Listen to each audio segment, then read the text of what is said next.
Today's date is August 17, 2024, and we're here with an interview with Vincent Robinson. Vincent Robinson, if you look at his hat, it says 5th Special Forces. Special Forces are people that start eating nails, so he's a tough one. He might not be as tough now, but I wouldn't want to fight him in the 1960s or 70s. He'd beat all of us in half. So anyway, Special Forces, they do things that others can't do. But we're going to go chronologically. We're going to say where you're born and raised, but it's Folsomville, and your birth date, then where you went to grade school and high school, and then we'll get into Vietnam or get into the Army. Okay, tell us when your birth date is there, Vince. 20 April 43. So he's born during World War II, probably remembers nothing because you're only 2 years old when it was over. Except what your mom and dad said. Where were you born there, Vince? I was born in Rockport. Rockport, Indiana, okay. And then, how long were you in Rockport? Where'd you go to grade school and high school? Grade school went to Dale, to parochial school, and I went to high school last 2 years in Dale also. First 2 years I went to Selvin. Where? Selvin? Sylvan, yeah. Sylvan's up there by Yellowback. Dad went to school there. Uh-huh. Yeah, it's up there where Yellowbanks. So a lot of the Goose, G-U-T-H, were from Dale and near Santa Claus Land, Indiana. Yep. And you got a good library there. So then you got out of high school. What year did you graduate from high school? Graduated from high school in 61. And tell us and you enlisted in the Army, or what'd you do? Right away? Pretty much right away, July the 14th. Why'd you enlist in the Army? What was your reason? I used to say I wanted to be in the roughest, toughest outfit, which was Special Forces. Daddy was in the engineers and in the Army in World War II, and I was headed for the Army. Were you a good athlete in high school? Because no. You weren't a real good athlete, but you learned how to do chin-ups and push-ups. You were in Special Forces. Oh, I did push-ups and chin-ups, but not an athlete. Did you work on the farm? I did. Yeah, they said. Always worked on the farm. And what, they have cows or just plants? Well, both. Yeah. But cows and soybeans and corn. They say in World War II, the staff sergeant said, "I'll take one farm boy over 60 city boys." It's because things on the farm break, and you learn how to fix them, and you learn how to improvise. In war, everything breaks, and we have to improvise. We don't get to go buy a new one at the store, because it'll take about a year to get there. But that probably helped you in the service, being a farm boy. It did. I was an engineer in 18 Special Forces, and I used what I learned on the farm a lot. Because you had to fix the tractors, you had to fix the plows, you had to fix everything. You didn't take it to the shop, you fixed it. Right. I was the shop. You were the shop. But they recognized your expertise, and so you knew how to fix things. So, in war, maintenance is such an important thing. Maintenance on the ground at the front line. And so your commanding officer realized your talents from just growing up on the farm. Now, where did you go to boot camp, Vincent? Boot camp took place in Fort Leonard Wood, Missouri. And I couldn't remember that until you asked me. Fort Leonard Wood's close to Kansas City, is it not? It is. Yeah, we just went to Leavenworth. There's a base there as well, and World War I Museum is in Kansas City, but Fort Leonard Wood's a big Army camp. Oh, yeah. And so you went there for 8 weeks as a boot? I did. How much weight you lose? Oh, don't have any idea. Not too much, because I'm pretty thin already. So and then after that, they took you somewhere. Where'd you go? Fort Carson, Colorado. And what'd you learn? What'd you learn there? To drive a tank and to drive an APC. Uh-huh. So what kind of tank they had then? Were they were already past the Shermans. What tank they had? They didn't have the Abrams yet. No, but I don't know them by name. M48. M48. What was where did it fit in there? I don't know. And what ATC? What was the other thing? APC 111. 111. What kind is that? Was it a truck? No, it's a personnel carrier, Personnel. Okay. armored personnel Well, carrier. you already knew how to drive. What they teach? You didn't teach anything. Well, A little bit on a big truck. You didn't know yeah, in a tank. how to maintain it, You were a driver on a tank. driver of tank. So that engine's in the back. It probably a Chrysler or a Ford, but pretty big engine. Did you work on the tank engine? Not any more than daily maintenance. Yeah. Oil check, Oil gas. change Everything. and that gas and so forth. Was it pretty cool in that tank or hot? Oh, it was hot. How many people in the Sherman tank? We have 5 in the Sherman tank. You probably had 5 in that tank. 5 in the tank. A driver, an assistant driver, 2 guys loading and shooting the big bullet. What was the size of the gun? Shermans are 75. You probably had a 90 millimeter. 110. 106. 106. 106 already. What was the range on it? 10 miles? Something like that. Yeah. Would it shake that tank when you shot Oh, it? it would. Did you got any hearing left after that? Actually, I fared pretty well with hearing. Didn't have much detriment. Yeah. But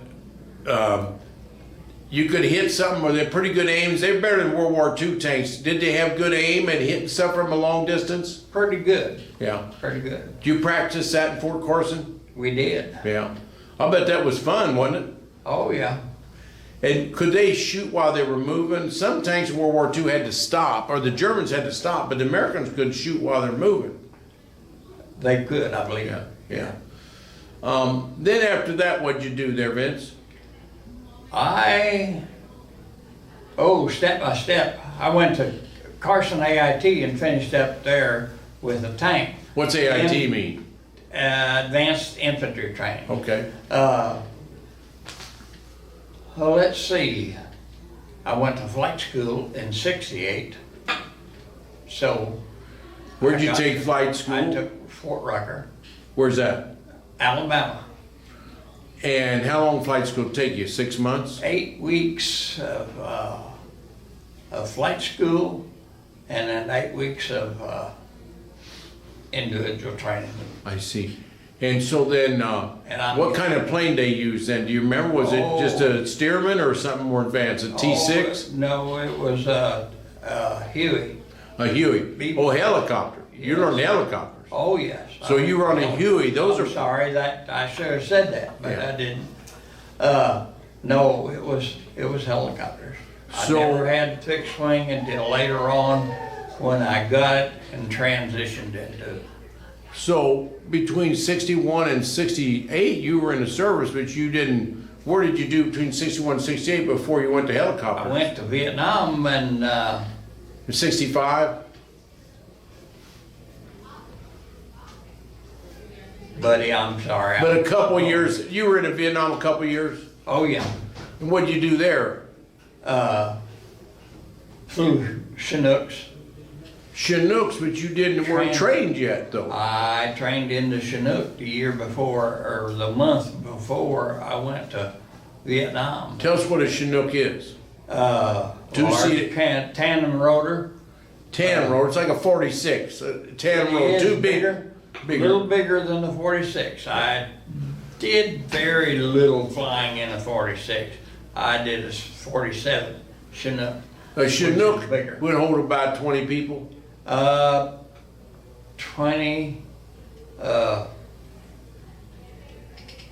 22 combat ready. Yeah. In other words, ready to bail off there and go to work. Well, how did you learn how to do all this? Who taught you all that? That's very hard. Flight school was 68. That was for the Huey, but the Chinook, they taught you before you went over to Vietnam, huh? No, well, you're right. After flight school, which was a Chinook, which was a Huey, we took transition into the Chinook before we went to Vietnam. Yeah. Was the Chinook harder to fly than a Huey? Everything's new. Yeah. When you're new at it, it's hard to fly. You had to. But when you put 100 hours in it, You're pretty good at 100. pretty good at it. You use all four extremities to do a helicopter. yeah. Both feet are using, both hands are using. You practice in your chair with a broomstick. It's a Yes. lot of practice. Yes. Well, you didn't know David Trace. He's a helicopter pilot in Vietnam. He's a friend of mine. He was, I think he was on a Huey. I don't think he's on a Chinook. I didn't know him. Yeah. Well, man, you up in that air. So when you were on the Chinook, you would drop into enemy territory and leave troops off and leave, or you just did supplies, We or did what that. you do? We did that, and we dropped supplies. How many missions you do? I didn't count the missions. Probably 200 to Hours. 300. Hours were close to 2,800 by the time I got done. Commercial pilot had needs 1,500 hours. 2,800 hours is a lot of hours, and that was over 7-8 year period of time. Yes. That's a tremendous amount of hours. Some pilots have done their whole life and don't do that many hours. That's mostly all in a helicopter, mostly in a helicopter, except not all fixed wing. No fixed wing. Yeah. I didn't do fixed wing until after I got done with the Vietnam and took fixed wing transfers in the States. What are your grades in high school? Good? Mediocre. How'd you get so good that it's very hard to be a pilot because you had to do navigation, you had no physics, you had no math, and you had to be very practical. Your practical experience on the farm probably helped you as much as anything else, but you got to have a good mind to do two types of helicopters. Worked at it. Is your dad real smart and your mom real smart? Not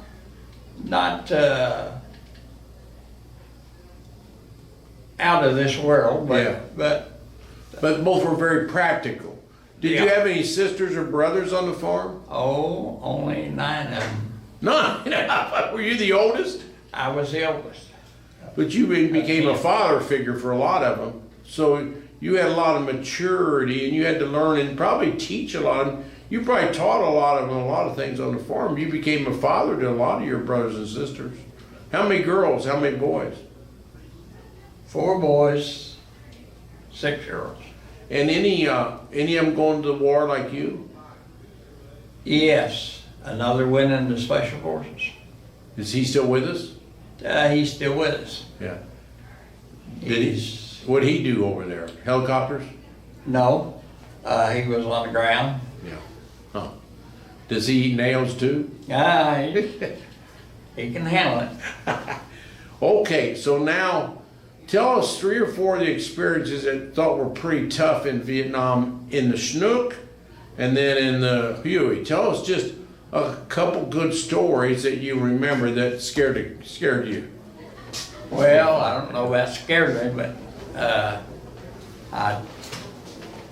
right before it was time to come home, I got to be a Huey, or got to be a hero in trying to extract the crew from a C-119 that had run out of fuel, and they put everybody in Da Nang Bay and they bailed out. In the water. Right. And was the plane still floating when they bailed? It So was- they were the plane swimming was- or on top of the They plane? were all on the ground. There was American GIs on board and a crew of Vietnamese, and the fog had set in that morning. We were Bishop, how you doing there? Excuse me. Okay. Go ahead. Anyway, there was at least one American GI. I don't know how many, I can't remember now how many Americans were on the crew and how many Vietnamese were on the crew, but they were on a training flight and they run in the fog when they come back to Da Nang. They had made several trips and run out of fuel, so they took it out to the bay. Everybody bailed out and let the plane go down, of course, because it had run out of fuel. So everybody Anyway. parachuted out. Everybody Yeah, parachuted out. Oh, yes. Everybody parachuted. You picked them all up. I didn't pick one of them up. What'd you do But then? I was out there trying, and I was trying to drown the American GI. He said, "Get the hell out of here." So I moved off 100 yards and watched him until the little bird came in and picked him up and got gone. And I was around there. I spotted 2 or 3 others to.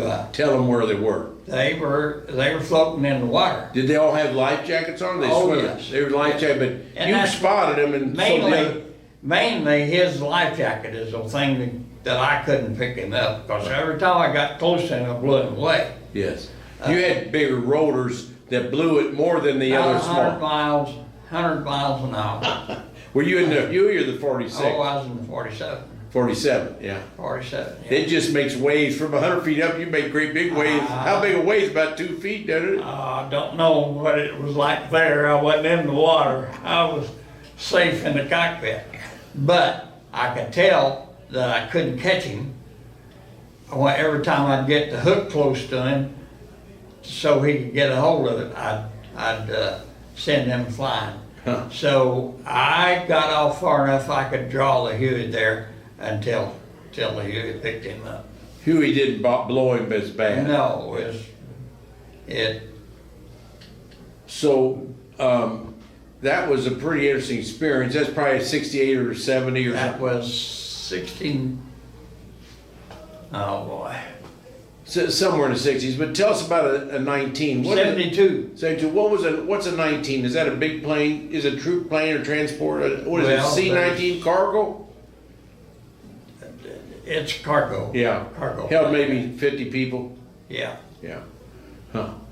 Any other experience that you had with either the Huey or the C-46 that'd be interesting for people to hear? Can't draw anything up right now. Yeah.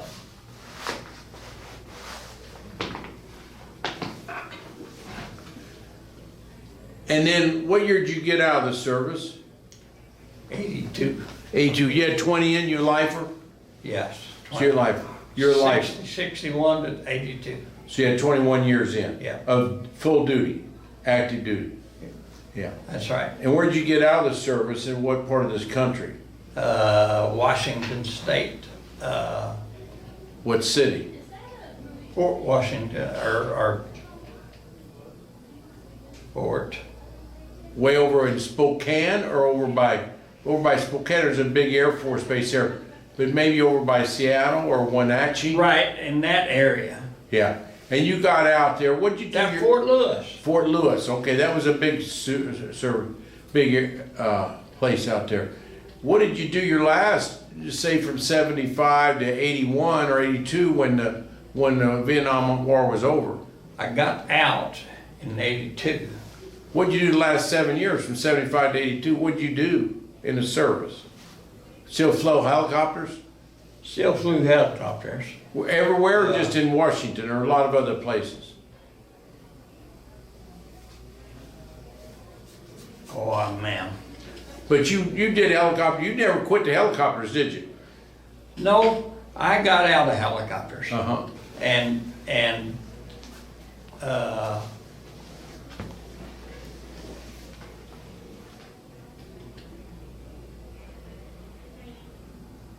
They had you, did they have you recruiting, or they just have you doing I something? did. I went for recruiting. They wanted you to recruit all these gyrates, did they? Yeah. So you're recruiting base, they had you different places, wearing that uniform, and you had to wear that, look real nice. Columbus, Ohio. Ohio, yeah, they got a Marine Corps, and recruit, so you tell people your stories and get guys in, yeah. And the Marine Corps is a younger recruit age, I think everybody else at 36, you stop at 28, I believe. Don't you age 28 or? I don't recall the age. But you can't recruit as older as other people, I think. I think it's a little younger they cut off. But you got them, you tell them your stories, they come in. Yeah, Did you have pretty good recruiting success? I did. And why did you come back to Evansville after, and what'd you do with it for a living afterwards? Oh, I come back mostly and to home. To Folsomville? Folsomville, yeah. And then you stay there the rest of your life? Yes, I You still live there now? still live in Folsomville. Yeah. What do you do for a living there? I am retired. What did you used to do? Drove a truck, For a 18-wheeler? yeah. For who? A&H? No, coal mine to start with, AMAX? yeah. Yeah. So you Mack truck or something else? It was a Kenworth. Kenworth, yeah. Yeah. What do you think the next generation needs to know about our freedom, and what do you think about them joining the service? First about our freedom, and then about why they should join the service for some period of time in their life. They have a tremendous education that they don't have to pay for to start with. They, Just what you did, flying 2 different helicopters, today to get trained for that costs probably $100,000 to have all that Yeah. training. You got all that free, and all that experience free, and the government paid for it. So you got $100,000 worth of education, you didn't have to pay them a cent for it, and became a very successful helicopter pilot. 2,700 hours is a ton of helicopter pilot. You probably saved a lot more people we talked about, and you're helping in a Vietnam era, which was treacherous. You had to fly into enemy territory multiple times with people shooting at you, and your life in jeopardy a lot. So you're a real hero, and very rare to have somebody like you. The next generation, they can get a good education, but you appreciate the freedom because you are who you are and your age and being in the Marine Corps. You appreciate our freedom, but our freedom is one of our we've got the best infrastructure in the world in the United States. We've got the best freedom. We got the best of everything. Freedom of speech, freedom of religion, freedom of speech, freedom of everything. And until somebody goes to another country, they don't understand that. You understand it because you lived another place. But tell us what you think about freedom and how the next generation needs to know more about it. well, we don't know enough. We don't know what our ancestors have given during World War II and after. So we don't appreciate it enough. Understanding, mostly. Understanding. Was your dad in the war, or your grandpa? What did your dad do in the war? He was a mechanic. In Europe or in Japan? Europe. Mechanic for trucks? Trucks and APCs. What did he talk about the war? Did he appreciate He our didn't freedom? talk about the war very Yeah, much. yeah. Not very much. Yeah, He was glad. yeah. Many of that people were. That's the greatest generation. From 41 to 46, 45, we had 16 million veterans. Vietnam, 9 million veterans. So it was everybody. It was a much more patriotic time than the Vietnam era. Yeah. During your era, not everybody appreciated as much what you did as much as your dad. They appreciated your dad, what he did, more than they did for you. That was just a national sentiment at the time, which was hard for you to live with because you risked your life for 20 years and people didn't appreciate as much just because of national sentiment. Do you have any comment on that? Not really, but that's a true statement. It seemed to be a true statement during Vietnam and stateside after Vietnam. Appreciation for the past is something that was short on. I'll tell you, Vincent, I can't thank you enough for this. I can't thank you enough for your service, Special Forces. I would do it again. Yeah, well, I think that, I fly, so I know how difficult it is to fly. And flying a helicopter is very difficult. And flying is hard enough without somebody shooting at you, without you having to drop down and let customers off, let your soldiers off, pick your soldiers up. life after the war was not very hard because you already went through the most difficult part of life. Flying in the middle of enemy territory in a helicopter is called risky business. So parachutes dropped out of popularity because you guys would get them down to the ground. And I can't thank you enough for your service and everything you've done. And I'm glad you're back to your hometown in Folsomville because it's a great little place. Thank you for your understanding. Okay, Vincent Robinson, born 1943, Vietnam helicopter pilot, only 2,700 hours in both a Huey and a 47. Thank you very much, Vincent, on 8/17/24. And you're gonna have a great time at this, he's going on the honor flight. Okay, on the DD-214 form, we see that he has a Purple Heart. So Vincent's gonna tell us how you got that Purple Heart. You remember? I don't remember exactly. I know that there was a time when there was trying to dig a hole in the bottom of a boat, and it couldn't get any deeper. I couldn't get low enough in that boat, and we took a couple rounds in the hiney that time, and Oh, they were They're in doing some Oh, documenting. I think you said, He's next. oh, You're next. One next. Okay, took it in the hind, he tried to get in the bottom of that ship so he'd shoot you. we did. We tried Yeah, to okay. tried to make that bottom deeper, but it wouldn't go any deeper. We took a couple of rounds. Were you in a Higgins boat or were you just a little runabout in the river? It was a plastic boat. Did it have a name? Plastic. It was 100% plastic. And they were shooting at you, you couldn't get any deeper. Couldn't get any deeper in the bottom of that boat. You got your shrapnel on your butt? None? Yeah. No, that was actually, it was just enough to burn it good. It didn't go any deeper, just enough to burn it good, enough so you couldn't sit in the boat riding home. Okay, well thanks Vince, appreciate it.